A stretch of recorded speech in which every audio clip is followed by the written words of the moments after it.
Bismillahirrahmanirrahim. Assalamualaikum warahmatullahi wabarakatuh. Waalaikumsalam warahmatullahi wabarakatuh. Yang saya hormati Ibu Kepala Sekolah SD Rawabuaya 03 Pagi, Ibu Aris Setioningsih SPD. Yang saya banggakan Bapak Ibu guru-guru, rekan seperjuangan dalam mencerdaskan anak-anak bangsa. Izinkan pada kesempatan kali ini saya akan memaparkan diseminasi budaya positif di sekolah. Khususnya tempat tugas saya di SDN Rawabuaya 03 Pagi. Perkenalkan, saya Mariana, CGP Angkatan 10 dari DKI Jakarta. Pantun dulu ya Bapak Ibu. Boleh. Cakepnya ya diminta. Biarkan kayu menjadi abu. Abunya putih bagaikan susu. Selamat datang Bapak dan Ibu. Tetap semangat, jangan lesu. Lanjut pantun yang kedua. Tugas di kelas dari guru bahasa. Buat karangan secara deduktif. Salam bahagia Bapak Ibu semua. Memotivasi diri untuk budaya positif. Selanjutnya saya akan membacakan susunan acara pada kegiatan kita siang hari ini. Yang pertama pembukaan, yang kedua sambutan dari kepala sekolah, kemudian pemaparan materi sekaligus diskusi, yang terakhir adalah penutup. Bapak Ibu, rekan-rekan guru, mari kita buka acara kita pada siang hari ini dengan pembacaan basmalah. Bismillahirrahmanirrahim. Berlanjut pada acara yang kedua, yaitu sambutan Kepala Sekolah SDN Rawabuaya 03 Pagi. Kepada Ibu Aris Setioningsih kami persilakan. Bismillahirrahmanirrahim. Assalamualaikum warahmatullahi wabarakatuh. Yang saya hormati Bapak Ibu Guru SDN Rawabuaya 03 Pagi. Alhamdulillah pada siang hari ini kita bisa berkumpul untuk mengadakan diskusi tentang diseminasi budaya positif di sekolah. Nah, ini adalah tugas dari Ibu Mariana CGP Angkatan 10 untuk memenuhi tugas-tugas di CGP-nya.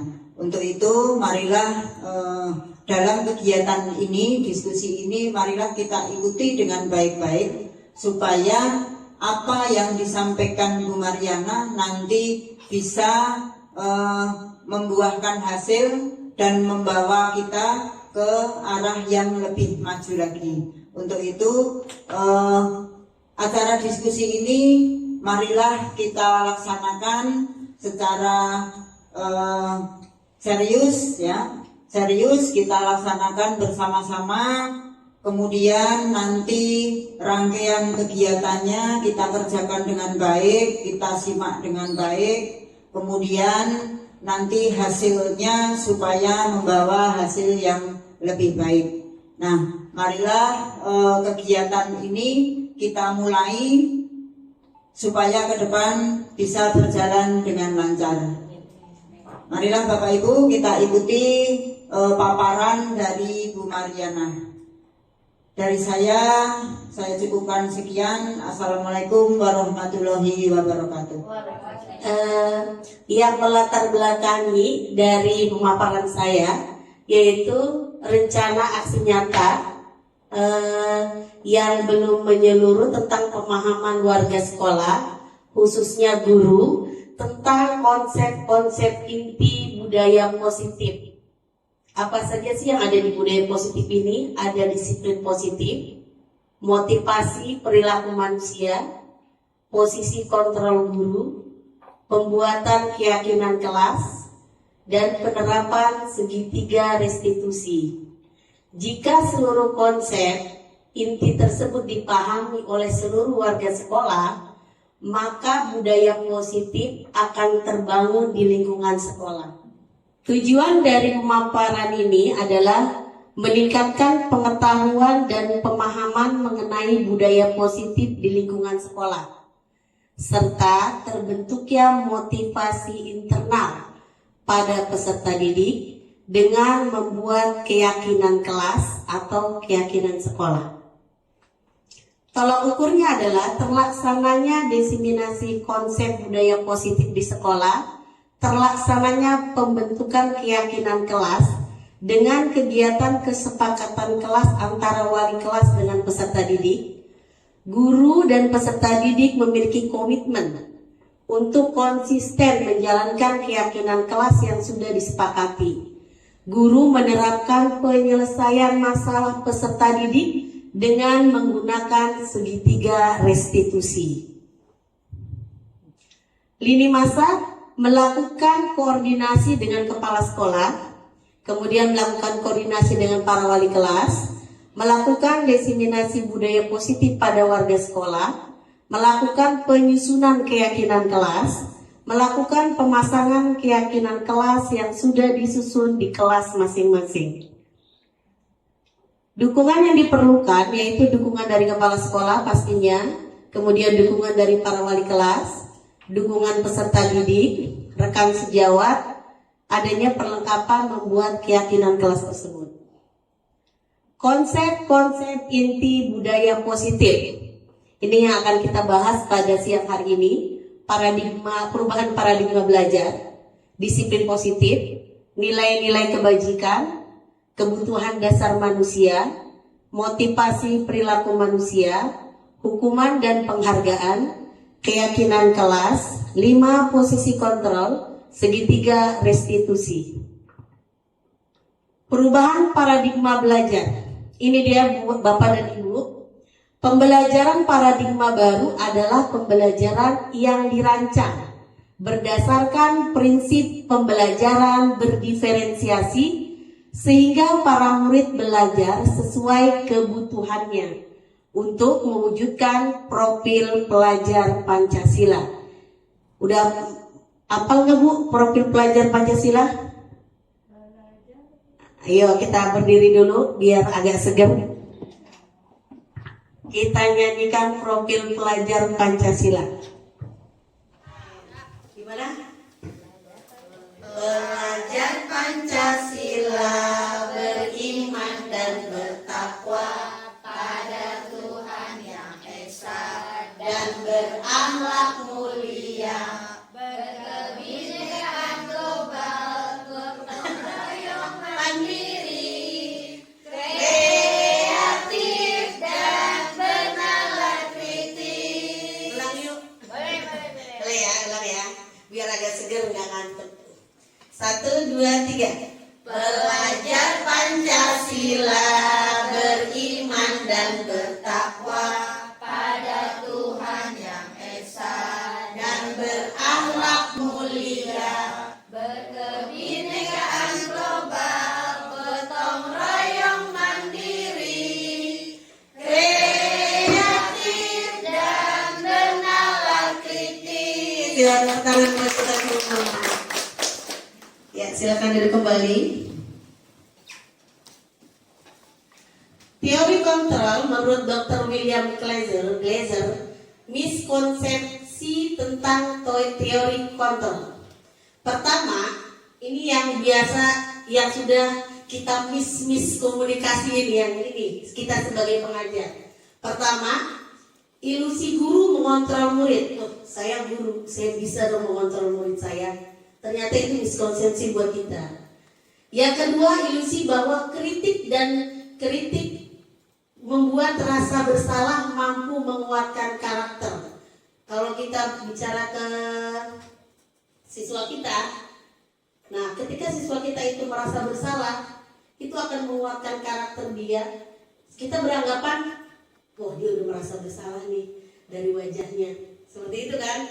Oh berarti dia sudah mengakui kesalahannya, atau kelihatannya wajahnya kayak anak lawan atau anak apa kurang ini. Nah ini miskonsepsinya di sini. Kemudian ilusi bahwa semua penguatan positif, efektif dan bermanfaat. Walaupun kita menyampaikan sesuatu yang positif, tetapi cara menyampaikan kita berbeda, artinya tidak diterima oleh peserta didik atau orang lain yang akan kita kontrol, itu penguatan positif pun kadang itu tidak efektif dan bermanfaat walaupun itu positif, tergantung dari cara penyampaiannya. Kemudian ilusi bahwa orang dewasa berhak untuk memaksa, ini tidak terjadi di sekolah saja. Misalnya abang guru kan termasuk orang dewasa yang mengajar anak-anak kan. Itu adalah dalam Skosensi teori kontrol itu bahwa orang dewasa berhak memaksa. Sama dengan di rumah, orang tua berhak memaksa anaknya. Nah, kita kan akan meneliti di sekolah dulu. Nanti kalau di rumah ini juga bisa diterapkan. Merubah paradigma stimulus respon ke pendekatan teori kontrol. Stimulus respon tentang dunia, teori kontrol tentang dunia. Realitas atau kebutuhan kita sama, itu dalam benak kita. Kemudian realitas, kebutuhan kita berbeda. Kita harus memandang di teori kontrol tentang dunia. Realitas atau kebutuhan kita masing-masing berbeda. Jangan menganggap kita sama. Kemudian semua orang melihat hal yang sama. Setiap orang memiliki gambaran yang berbeda. Jadi dari sudut pandang mana mereka berpendapat. Ini yang teori kontrol tentang dunia. Kemudian kita mencoba mengubah orang agar berpandangan sama dengan kita.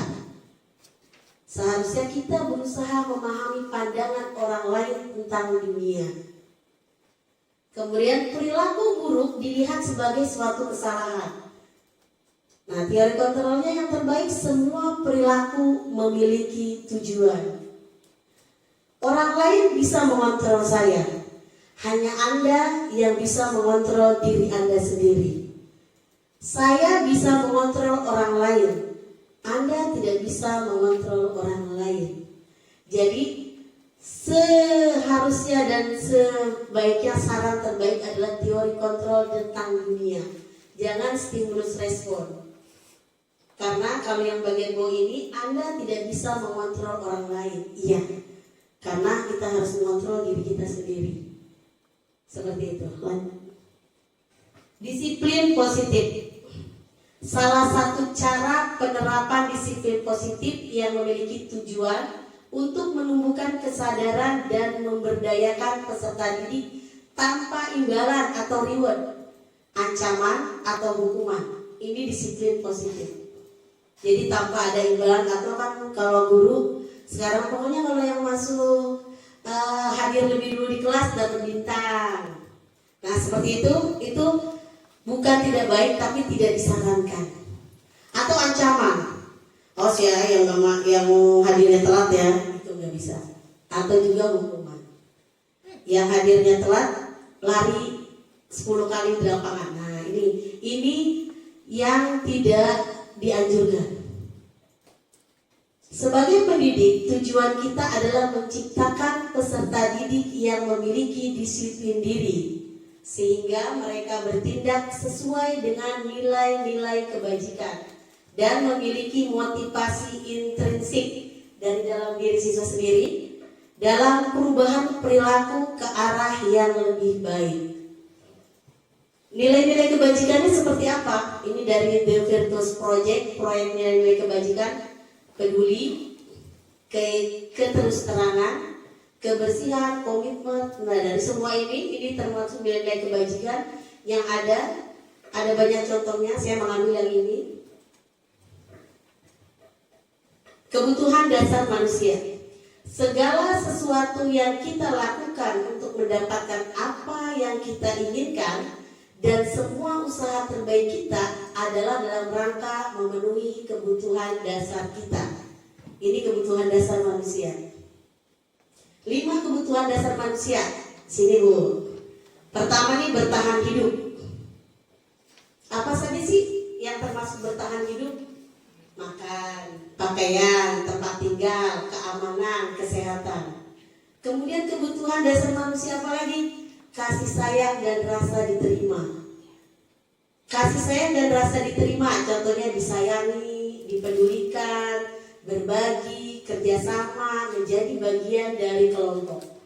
Kemudian penguasaan, harga diri, memimpin, berprestasi, diakui, didengar.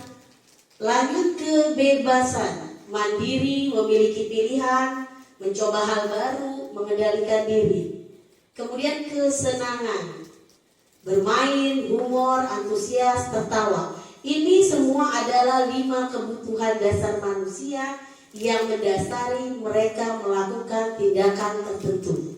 Jadi kita cek ininya Bu, dan kalau misalnya ada permasalahan, kita cek nih kebutuhan dasar dia itu seperti apa. Apakah dia melakukan perbuatan A karena ini, apa karena penguasaan, apa karena bertahan hidup? Itu yang akan kita bahas untuk mencarikan solusi. Tetapi anak itu sendiri yang harus mencari solusi dari tindakannya. Kita hanya menuntun saja. Motivasi perilaku manusia. Ini ada yang ekstrinsik, ada 2. Intrinsiknya 1. Yang 2 ini adalah dari luar diri individu itu. Yang pertama, menghindari ketidaknyamanan hukuman. Artinya ketidaknyamanan atau hukuman. Jadi seseorang melakukan tindakan, motivasinya adalah menghindari ketidaknyamanan atau hukuman. Biar enak, biar tenang. Nah, ini dia dari luar. Gitu. Dari luar yang kedua adalah mendapatkan penghargaan atau imbalan dari orang lain. Misalnya, kalau saya datang tepat waktu, saya dapat bintang. Kalau saya hadir tepat waktu, ntar saya dikasih sesuatu sama guru. Ini adalah 2 yang memang bukan jelek Bu, tapi tidak disarankan untuk yang ekstrinsik. Yang terbaik adalah yang intrinsik, menjadi orang yang diinginkan dan menghargai diri sendiri dengan nilai yang diyakini. Ini untuk motivasi seseorang melakukan suatu tindakan. Sampai di sini Bu, paham ya? Untuk motivasi ini. Lanjut adalah hukuman dan penghargaan. Hukuman. Nah, ini posisi ini Bapak Ibu pernah melakukan seperti ini atau tidak? Coba introspeksi. Oke. Saya juga pernah. Pertama, kalau hukuman itu tidak direncanakan, datangnya tiba-tiba dia. Udah anak itu misalnya peserta didik melakukan sesuatu langsung. Murid tidak dilibatkan, kita kasih kesempatan untuk memberi alasan. Bersifat satu arah, hanya kita yang melakukan. Kenapa kamu? Dia tidak peserta didiknya tidak diberi kesempatan. Kemudian bentuk hukumannya itu fisik sekaligus psikis. Fisik bisa misalnya suruh lari, suruh buang sampah. Psikisnya apa? Misalnya guru memakai dalam bentuk verbal. Kamu ini macam-macam. Oke? Kemudian bersifat konsekuensi. Ini yang hampir sering kita lakukan. Konsekuensi. Apakah ini bagus? Ada bagusnya, ada tidak bagusnya. Kalau konsekuensi ini disepakati atau sesuai dengan aturan. Kemudian murid tidak dibuat tidak nyaman. Murid tetap dibuat tidak nyaman. Kemudian guru selalu memonitor murid. Jadi guru selalu matanya gini ngawasin kalau ada yang melanggar. Kamu tahu konsekuensinya. Seperti itu. Ini bagus tetapi kurang disarankan. Kemudian yang terbaik adalah restitusi. Menciptakan kondisi murid untuk selalu memperbaiki kesalahannya. Kemudian proses kolaboratif yang menuntun murid mencari solusi sendiri dari masalahnya. Kita hanya menuntun dengan pertanyaan-pertanyaan yang nanti akan kita bahas. Kemudian murid akan mencari solusinya sendiri. Nah, restitusi ini sangat dianjurkan untuk kita lakukan sebagai pendidik. Apa di rumah juga bisa? Bisa. Ini juga bisa dilakukan. Ini yang terbaik. Keyakinan kelas. Mengapa keyakinan kelas bukan peraturan kelas? Selama ini kan kita selalu tulis peraturan kelas, ya kan? Peraturan sekolah. Pelan-pelan kita akan rubah itu menjadi sebuah keyakinan kelas. Perbedaan peraturan dan keyakinan. Peraturannya contohnya dilarang mencoret-coret meja dan bangku. Kalau keyakinan begini teksnya, menjaga kebersihan meja dan bangku. Bedanya apa, Bu? Ada yang mau menjelaskan? Dilarang dengan menjaga. Kayak dilarang itu negatif, kalimat negatif. Iya, itu dia. Kalau peraturan kecenderungannya adalah penggunaan kata-kata negatif. Tetapi kalau keyakinan ke arah positif. Kemudian dilarang berkelahi.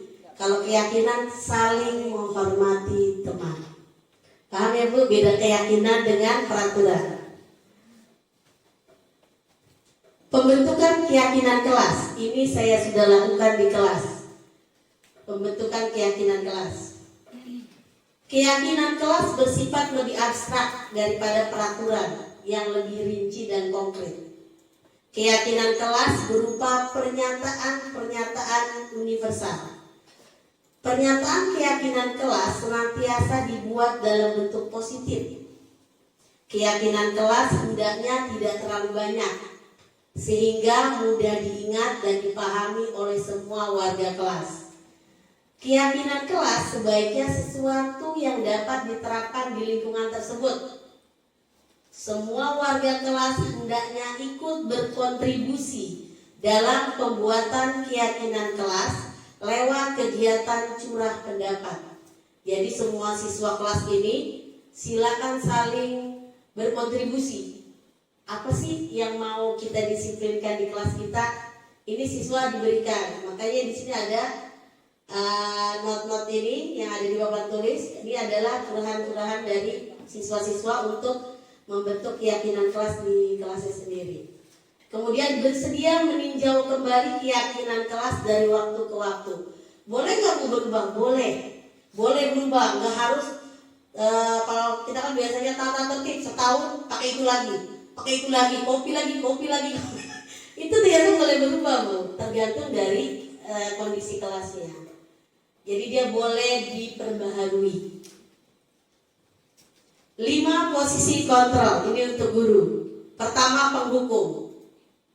Ibu silakan mendeteksi ibu yang bagian mana.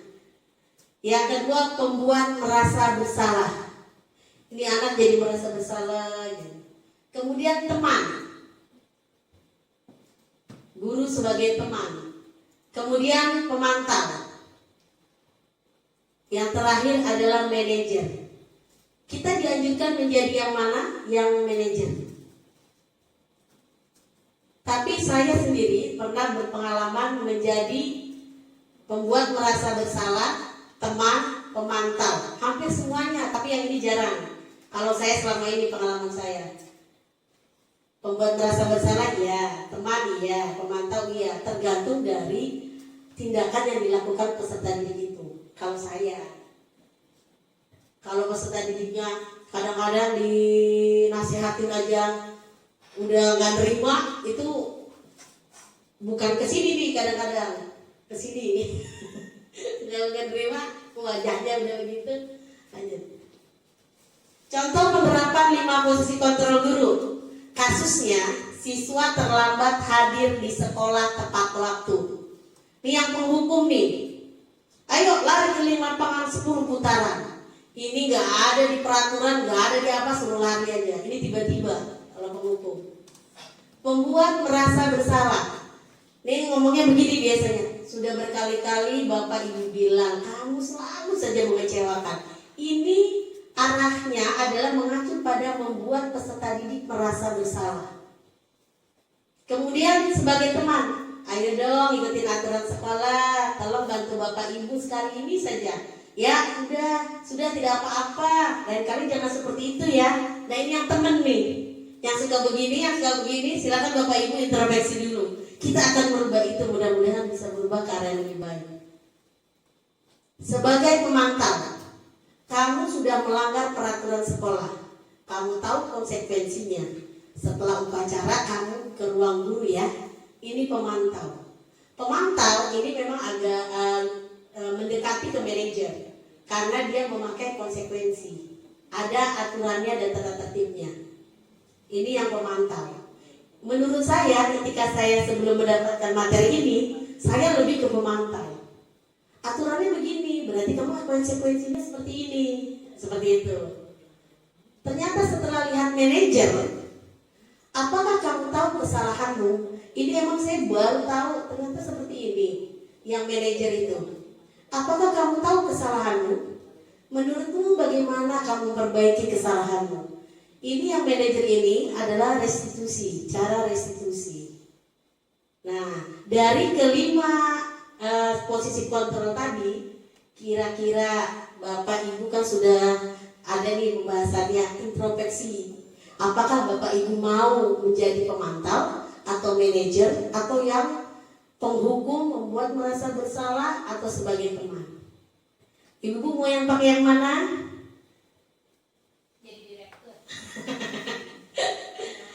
Kita berharap kita semua menjadi yang ini. Kenapa sih harus yang nggak baik? Yang baik sudah ada kok. Jadilah kita manajer pendidikan untuk peserta didik kita. Mau Bapak Ibu? Alhamdulillah. Mulai dari niat dulu. Karena motivasi intrinsik itu dari dalam diri sendiri. Saya berdiri di sini pun nggak mungkin bisa memotivasi Bapak Ibu. Karena tadi kan sudah dijelaskan tentang bagaimana kita tidak bisa mengontrol orang lain. Kontrollah diri sendiri. Nah, Ibu kan role model buat peserta didik. Kalau Ibu aja tidak bisa memotivasi diri Ibu sendiri, terus bagaimana siswa-siswi kita tumbuhkan motivasi dirinya? Kan seperti itu, berbalik ke kita. Bapak Ibu mungkin, saya bukannya menggurui atau apa ya Bapak Ibu ya. Saya juga baru belajar, kebetulan mungkin saya dapat materi ini lebih dulu. Jadi bukannya menasihati atau apa, karena ini adalah kebutuhan peserta didik kita. Ayo kita mulai. Kan Bapak Ibu mengajar juga ada plusnya ibadah. Kita tidak bisa membuat anak didik kita pintar, patuh, tidak. Tapi berusaha dengan proses itu wajib buat kita. Kalau Bapak Ibu mau terus menjadi seorang pendidik, jadilah role model terbaik untuk peserta didik kita. Setuju? Setuju. Lanjut. Segitiga restitusi. Apa sih segitiga restitusi? Proses dialog yang dijalankan guru agar dapat menghasilkan murid yang mandiri dan bertanggung jawab. Ini segitiga restitusi yang biasa digunakan untuk menyelesaikan sebuah permasalahan yang ada di peserta didik. Pertama, menstabilkan identitas. Yang kedua, validasi tindakan yang salah. Yang ketiga, menanyakan keyakinan. Menstabilkan identitas berdasarkan prinsip berbuat kesalahan adalah bagian dari proses pembelajaran. Jika peserta didik melakukan kesalahan, kita punya prinsip bahwa kesalahan adalah proses dari pembelajaran. Apa sih kata-kata yang biasa digunakan dalam menstabilkan identitas? Pertama, berbuat salah itu wajar. Tak ada manusia yang sempurna. Bapak Ibu tidak mencari siapa yang salah, tapi solusi dari permasalahannya. Kemudian yang kedua adalah menvalidasi tindakan yang salah. Ini kita pakai prinsip setiap tindakan berupaya memenuhi suatu kebutuhan tertentu. Misalnya anak belajar di kelas, kemudian dia main tidur-tiduran, nggak merhatiin. Berarti dia apa yang dia butuhkan? Oh, dia butuh kesenangan.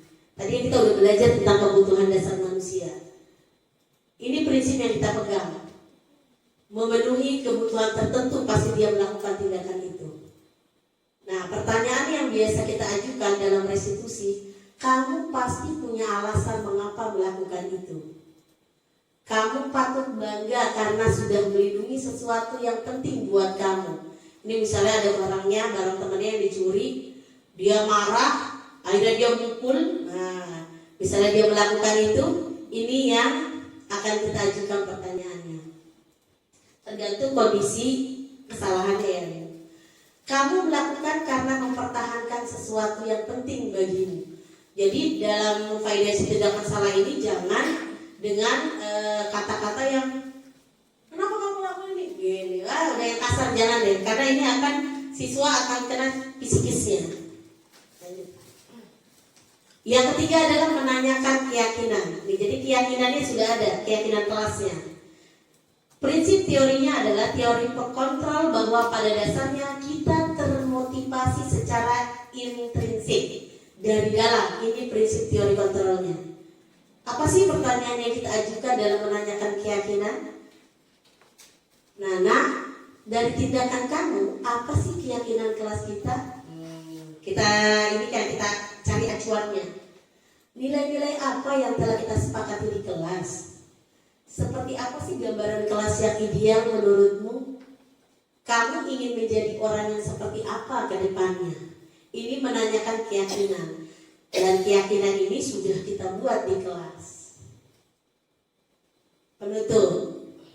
Dalam menerapkan program budaya positif, seharusnya guru memiliki standar kepribadian profesional dan sosial yang baik, di mana guru dapat merefleksikan dirinya dalam posisi kontrol seorang manajer yang mampu menuntun peserta didiknya, yang menjadi insan mandiri, merdeka, dan bertanggung jawab. Nah, dari pemaparan saya, Bapak Ibu, ada yang mau ditanyakan tentang pengalaman-pengalaman Bapak Ibu ketika mengajar? Apakah ada permasalahan siswa yang sudah Ibu selesaikan dan menurut Bapak Ibu bertentangan dengan posisi kontrol atau segitiga restitusi yang saya jabarkan? Atau kebiasaan dan pengalaman Bapak Ibu bagaimana menyelesaikan kasus permasalahannya? Mungkin mau berbagi cerita di sini. Saya persilakan. Ada yang mau pada punya masalah ya di kelas? Banyak lah. Ya ayo cerita aja. Ceritakan. Iya, kita berbagi Bu. Kalau kita deteksi apakah Bapak Ibu dalam menyelesaikan masalah di kelas tanpa peserta didik baru bagian dari segitiga restitusi, oh saya nomor 2 sama nomor 3 yang saya baru lakukan, nomor 1 belum gitu. Kan Ibu Bapak bisa menganalisa sendiri bagaimana menyelesaikan permasalahan di kelas. Kita berbagi, kita sharing. Bu Yola?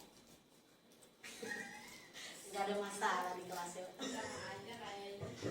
Lain Bu, kan Ibu belum tahu bagaimana kelas lain menyelesaikan masalahnya. Kemarin Bu Linda udah di sini. Iya. Ayo Bu Linda mau berbagi? Ayo. Kan Bu Linda habis dari sini ke kepala sekolah. Mungkin ada pengalaman apa yang kita nggak tahu, kita jadi tahu. Dan kita bisa menganalisa, oh Bu Linda baru melakukan tahap 2 dan tahap 3 saja, tahap 1-nya tidak. Atau Bu Linda udah lengkap seperti itu. Kita saling menganalisa. Silakan Bu Linda. Ayo. Ada yang mau kah? Iya. Sini Pak. Bismillahirrahmanirrahim. Assalamualaikum warahmatullahi wabarakatuh. Jadi ini pemaparan saya ketika lagi mengajar. Ya mungkin ini yang saya lakukan waktu itu menghukum siswa itu suruh jalan jongkok misalkan, karena untuk sebagai jerak. Apakah hukuman seperti itu tetap disalahkan gitu, atau ada solusi lain? Jadi gimana baiknya Ibu Mary? Ya, Bapak Ibu ada yang mau kasih saran pendapat tentang pertanyaan Pak Doi?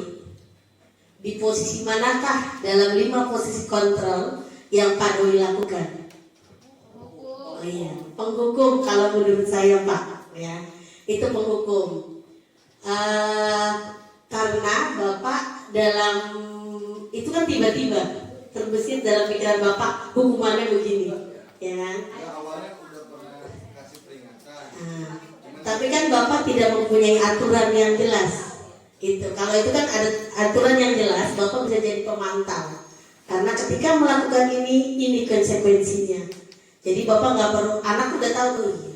Kalau aku nggak hafal, pasti aku ini. Tapi itu sudah ditulis dalam sebuah keyakinan. Tapi kalau Bapak melakukannya tiba-tiba, itu Bapak masuk ke posisi kontrol yang penghukum. Penghukum itu paling rendah, Pak. Ya, kita harus berjenjang. Saya pernah menghukum, tapi sekarang saya udah nggak mau lah menghukum begitu. Karena mungkin saya udah tahu belajar begini. Jadi kita membuat idealnya kita di posisi mana, tetap kita berusaha untuk manajer, walaupun ya bertahap. Dan ini dipastikan akan memunculkan motivasi intrinsik dalam diri peserta didik. Ada lagi yang mau kasih pendapat? Duduk aja boleh kali ya. Banyak juga boleh. Waalaikumsalam warahmatullahi wabarakatuh. Mohon maaf, ini saya mau sedikit curhat mungkin ya. Iya, emang harus kan pengalaman. Dalam 5 posisi kontrol di sini, anak saya ada salah satu, sebetulnya memang saya penerapan di kelas itu kan seperti teman. Dari awal mengajar memang saya lebih cenderung seperti teman supaya anak pun merasa nyaman dan apapun terbuka gitu. Tapi ketika ditemui ada salah seorang siswa yang memang kita jadikan teman, tapi ternyata di kelas malah dia lebih merasa apa ya, dominan. Artinya ketika ada pertanyaan apa-apa terlalu kritis gitu.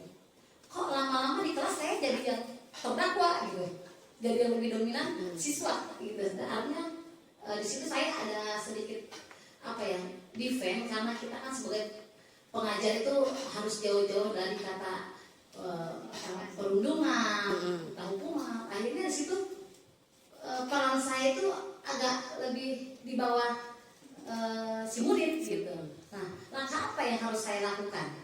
Jadi kita juga tertekan, apalagi pernah ada kasus yang membuat saya itu sangat trauma gitu kan.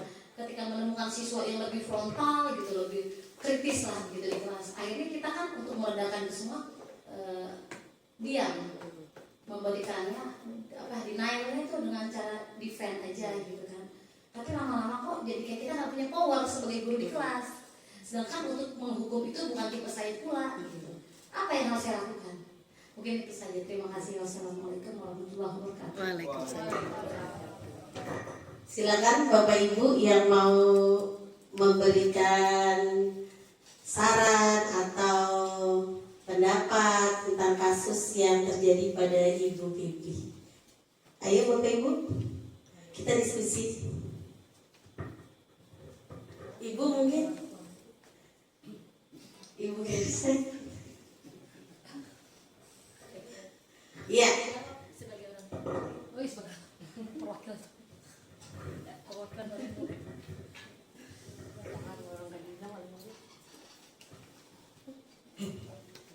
Oke, assalamualaikum warahmatullahi wabarakatuh. Waalaikumsalam warahmatullahi wabarakatuh.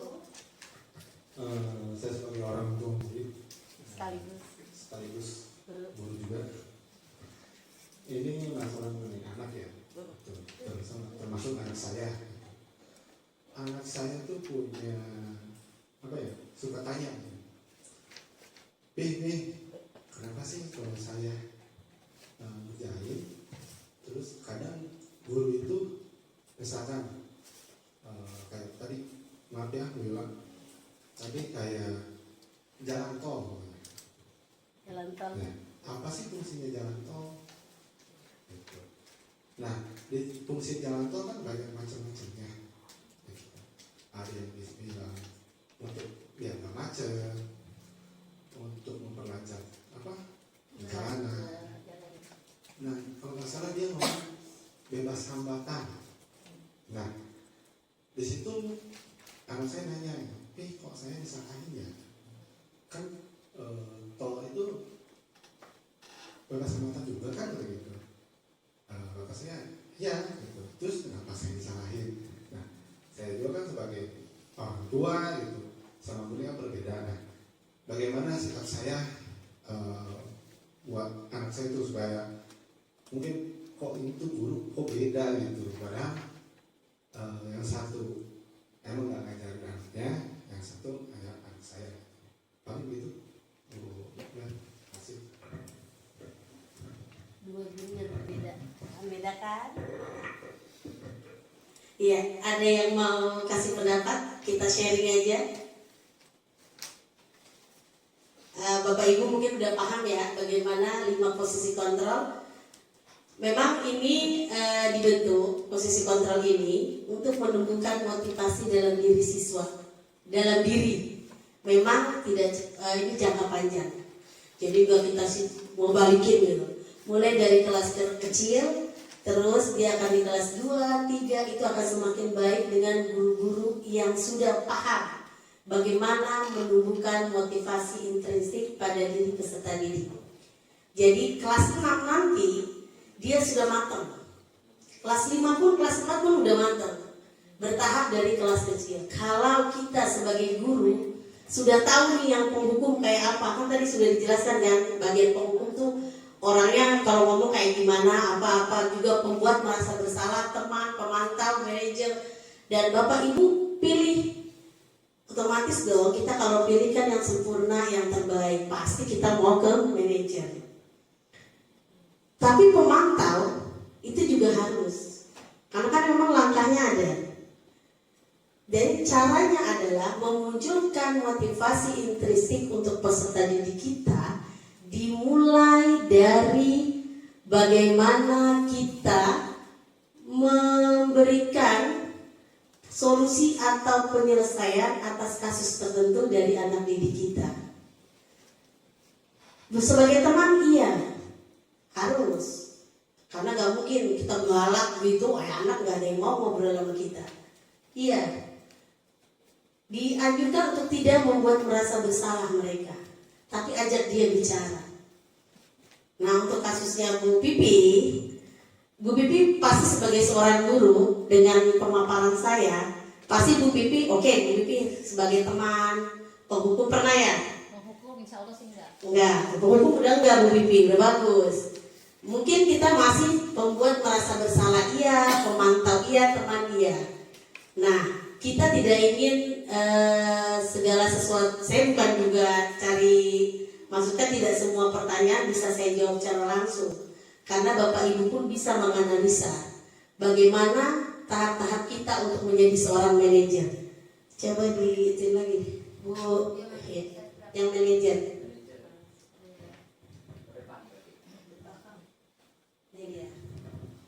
Nah, dari kata-kata ini saja, penerapan 5 posisi kontrol ini, apakah kamu tahu kesalahanmu? Kan kita memberikan siswa untuk silakan berani menjelaskan kenapa sih, apa sih alasannya dia seperti itu, tahu nggak dia kesalahannya apa? Seperti itu. Jadi jangan suruh kamu, apa yang kamu lakukan? Nah, itu juga dari bagaimana kita menyampaikan, bagaimana juga kata-kata yang kita pakai, jangan menyudutkan, seperti itu. Saya rasa Bapak Ibu juga sudah paham bagaimana kaitannya dengan bimbingan kepada peserta didik kita, seperti itu.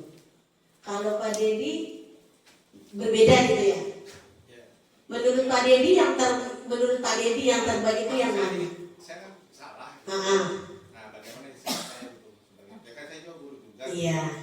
Kan Papi juga guru, kok beda gitu. Oh gitu. Jadi ini adalah reaksi anak ya. Iya, reaksi anak ketika ada 2 perbedaan itu yang membuat dia bingung, ya kan? Dia juga kan takut, dia kan kalau ada masalah, ada kesalahan juga kan kita juga punya sanksi. Iya. Tapi begini, kita sebagai guru setidaknya memberikan alasan yang lebih konkret juga ke siswa ketika kita mengucapkan sesuatu, biar mereka tidak karena anak didik kita kan memang fasenya lebih meniru kan, kemudian pemahaman mereka tuh belum sampai ke situ. Setidaknya kita sebagai guru mengeluarkan kata-kata atau ini yang bisa kita jelaskan. Artinya kita definisikan. Saya juga pernah ada anak murid kayak gitu. Apa sih Bu? Begini loh. Nah, saya lebih jelaskan ke yang lebih rinci. Jadi mereka lebih paham. Jangan meninggalkan anak ketika mereka masih tanda tanya. Suruh ngapain sih? Gitu. Kan kita juga kan artinya dua arah. Paham nggak kata-kata ibu? Paham. Kalau belum, kadang-kadang anak, karena saya kelas besar ya. Saya seringnya di kelas besar, jadi anak saya berani keluarkan pendapat, jadi saling diskusi. Mungkin kalau yang kelas-kelas kecil, apa kata gurunya ialah yang terbaik, begitu. Ternyata kelas kecil tuh lebih berat sebenarnya, karena gurunya A, udah pasti dia A, karena kata gurunya. Tapi kalau kelas besar sudah mulai ajaklah diskusi dari kelas 4, itu sudah mulai ajak dia bertukar pikiran. Jangan selalu kita suapin. Seperti itu. Ajak pendapat kamu bagaimana. Ini pengalaman saya di kelas 6. Kelas 6 itu kalau saya suruh berpendapat, diem aja. Loh, kamu kok ditanya malah nggak jawab. Kamu tidak menghargai orang lain. Kalau ditanya nggak jawab. Terus kalau ditanya di jalan, ditanya alamat, nggak tahu. Begitu, apakah etikanya baik atau tidak? Sering diskusi, itulah yang terbaik. Jadi bukan menentukan mana yang salah, mana yang benar. Seyogyanya, sebaiknya apapun yang kita ucapkan anak paham, jangan sampai dia miskomunikasi dengan kita. Seperti itu. Ada lagi yang mau kasih pendapat, kita sharing masing-masing, mungkin punya pengalaman-pengalaman lagi.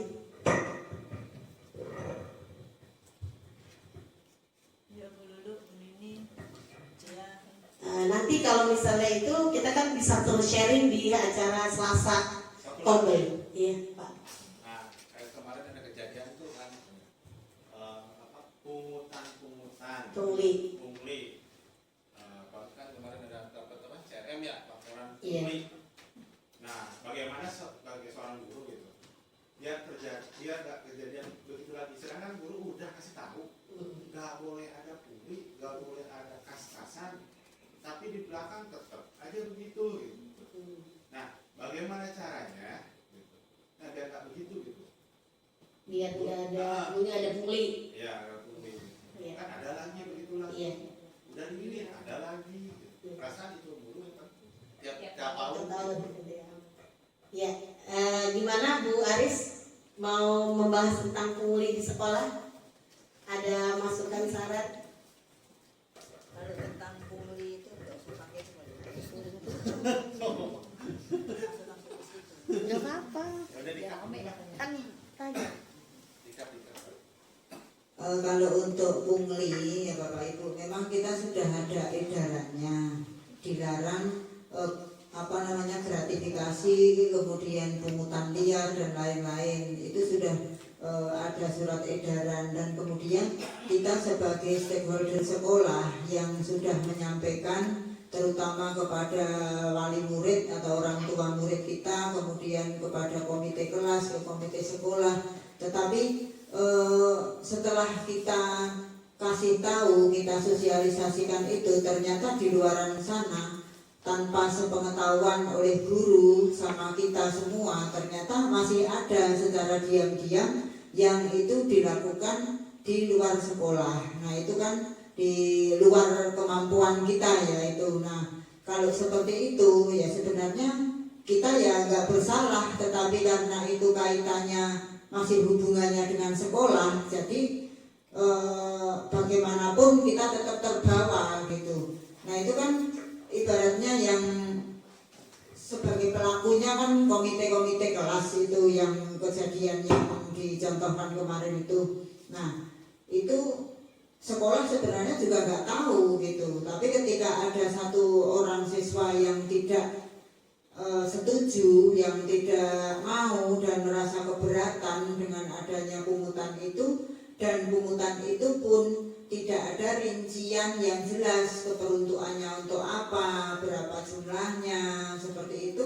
Nah itu menimbulkan keraguan dari orang tua ini gitu. Makanya salah satu dari orang tua siswa itu melaporkan ke CRM. Nah itu, bagaimanapun itu terkait dengan kondisi sekolah kita, ya sekolah tetap aja kena gitu.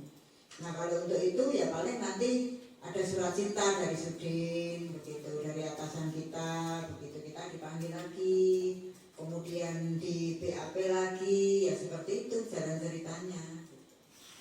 Kalau untuk kita sendiri ya insya Allah nggak kurang-kurang lah kita memberikan arahan kepada orang tua itu. Cuma yang di luar sana kan itu di luar kemampuan kita untuk mengawasi mereka di luar gitu.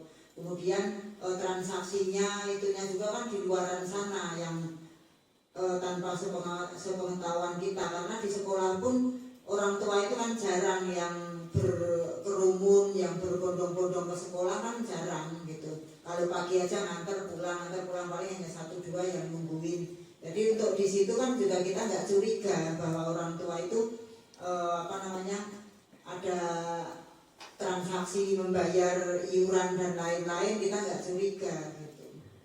Nah, ya waspada aja, jangan bosan-bosan Bapak Ibu guru untuk mengingatkan lagi di grup, terutama grup orang tua muridnya. Kalau anak-anak mungkin nggak tahu ya, itu anak-anak sendiri nggak tahu. Cuma orang tua ini yang perlu selalu dibekali ilmu itu gitu, yang kita jelaskan bahwa akibatnya itu bukan hanya Bapak Ibu yang kena, dia pelakunya yang kena sekolahnya kan gitu. Itu makanya ya sebenarnya gimana ya, kita juga nggak kurang-kurang, tapi ya ada oknum-oknum tertentu begitu susah juga gitu. Gitu ya Pak Dedia. Ya, ini juga terkait dengan teori yang tadi stimulus respon dan teori kontrol, di mana kita tidak bisa mengatur orang lain untuk ikut kita. Itu intinya. Jadi motivasi itu timbul dari diri mereka. Yang penting kita tidak ikut ke situ dan kita sudah mengarahkan, sudah kasih semua pengertian. Nah, kalau mereka tidak mau, ya tetap dia jalanin. Itu di luar dari kontrol kita. Seperti itu ya Pak Lydia. Paham kan? Tetap. Karena kita memang lembaga pendidikan yang terkait dengan itu. Karena mereka kan ngumpul itu maksudnya baik menurut mereka. Tapi kan pandangan orang lain beda. Tadi di teori stimulus respon, dia bilang kalau kita begini pasti ini baik. Ternyata di teori kontrol enggak. Kita berpandangan berbeda. Kalau dia bilang itu baik ke kita, ternyata kita enggak baik ke dinas. Kan seperti itu. Jadi mungkin lebih baik juga mungkin orang tua juga harus dikasih arahan juga dari kita. Iya kan selalu kalau ada masalah atau apa tuh itu dia. Jangan langsung dulu. Jangan langsung Itu ya, lapor, dan langsung lapor. Ya seperti itu. Jadi Bapak Ibu guru punya peran di kelas untuk yang punya WhatsApp grup wali murid untuk selalu memberikan arahan-arahan itu. Atau sekalipun kita udah kasih arahan dia seperti itu, ya itulah kita tidak bisa mengontrol yang di luar. Nah, ya oke ya Pak ya. Ya, untuk pemaparan ini saya cukupkan sampai di sini. Mari Bapak Ibu, terima kasih atas kesediaannya, waktunya dipakai untuk pemaparan. Mohon maaf jika ada kesalahan dari saya dalam penyampaian. Mari kita tutup presentasi saya pada hari ini. Kita sama-sama membaca hamdalah. Alhamdulillahirabbil alamin. Assalamualaikum warahmatullahi wabarakatuh. Terus dijam. Ya, maksudnya penutupnya jangan mencak. Yang contohnya tadi, sekarang mah dia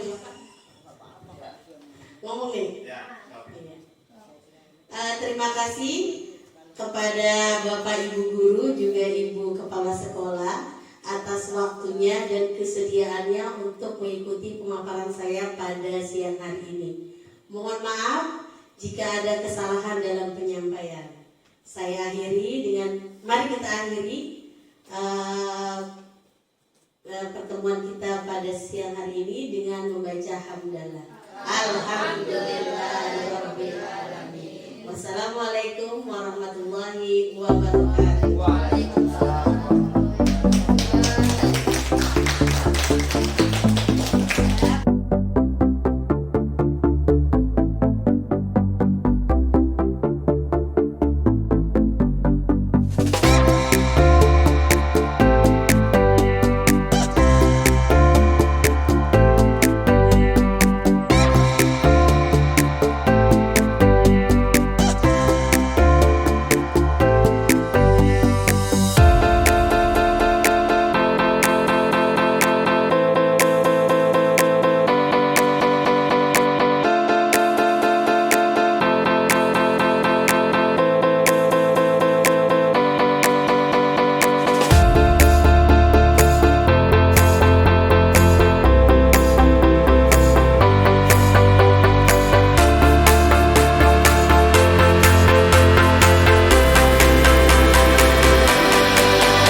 Apa kabar Kianu? Baik Bu.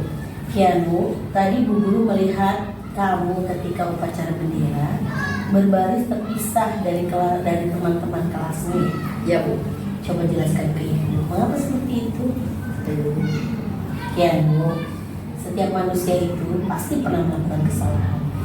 Tapi bagaimana kita memperbaikinya, itu lebih penting. Coba sekarang jelaskan dengan jujur, kenapa seperti itu? Ya Bu, Kenapa seperti itu? ya Bu, saya telat hadir ke sekolah karena sarapan pagi saya sambil menonton film sehingga kasihkan sampai lupa pergi ke sekolah.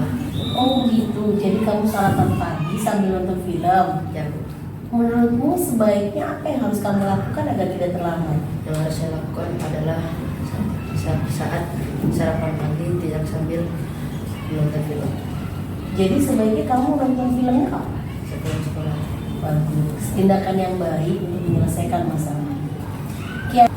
Kianu, menurutmu tindakan terlambat hadir ke sekolah apakah sesuai dengan keyakinan kelas kita? Tidak sesuai dengan keyakinan kelas kita Bu. Menurutmu keyakinan kelas apa yang kamu langgar? Yang saya langgar adalah disiplin hadir ke sekolah tepat waktu. Baiklah, sekarang menurutmu apakah disiplin hadir ke sekolah tepat waktu itu penting? Sangat penting. Baiklah, sekarang ke depannya kamu ingin seperti apa, Kian?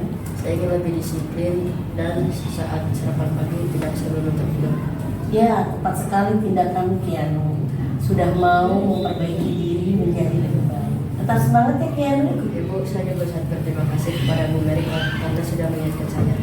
Sama-sama. Sekarang silakan boleh kembali ke kelas. Assalamualaikum warahmatullahi wabarakatuh. Nama saya Kiando dari kelas 6B. Saya ingin berterima kasih kepada Bu Mariana karena sudah mengajak berdiskusi tentang tindakan saya yang telah pergi ke sekolah. Saya harus lebih disiplin dan mengatur waktu